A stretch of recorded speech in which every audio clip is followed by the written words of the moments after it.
అధికారంలోకి వస్తే చంద్రబాబు నాయుడు నిరుద్యోగులకు ఉద్యోగం లేదా నెలకు 2000 నిరుద్యోగ భృతి ఇస్తామని చెప్పారు. ఆయన ముఖ్యమంత్రి కాగా ప్రమాణ స్వీకారం చేసి 2 సంవత్సరాలు 8 నెలలు అయింది. నిరుద్యోగిగా ఉన్న నాకు ఆయన ఇప్పటి వరకు 64,000 అప్పు ఉన్నాడు. నేను ఇప్పుడు ఎవరినడగాలి అని బీటెక్ చదువుతున్న రోహిత్ అనే ఓ విద్యార్థి వైఎస్ఆర్ కాంగ్రెస్ పార్టీ ఆధ్వర్యంలో నిర్వహించిన యువబేరీ కార్యక్రమంలో తన ఆవేదన వ్యక్తం చేశాడు. చంద్రబాబు అధికారంలోకి రాగానే నిరుద్యోగులకు ఉద్యోగాలు ఇవ్వడంలో విఫలమయ్యారని, అలాగే ఇస్తామన్న నిరుద్యోగ భృతి కూడా ఇవ్వలేదని పేర్కొన్నాడు.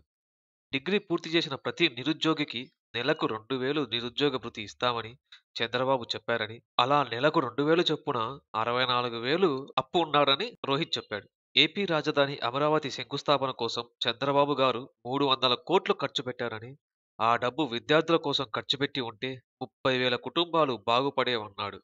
అలాగే ఫీజ్ రియంబర్స్‌మెంట్ విషయంలోనూ చంద్రబాబు విద్యార్థులను మోసం చేశారని రోహిత్ పేర్కొన్నాడు. ఇక ప్రత్యేక హోదా 5 ఏళ్లు కాదు 15 ఏళ్లు కావాలన్న చంద్రబాబు ఇప్పుడు ప్లేట్ ఫిరాయించారని, పెట్టుబడులంటూ ప్రత్యేక విమానాల్లో తిరిగిన ఆయన రాష్ట్రానికి ఏ మేరకు పెట్టుబడులు తెచ్చారో చెప్పాలని నిఖిల అనే విద్యార్థి ఈ సందర్భంగా ప్రశ్నలు సంధించింది. సామాన్యులను మోసం చేసినట్లే విద్యార్థులను కూడా మోసం చేస్తున్నారన్నారు.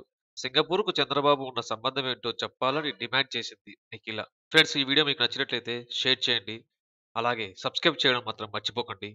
Stay tune our channel. జై భారత్! జై హింద్!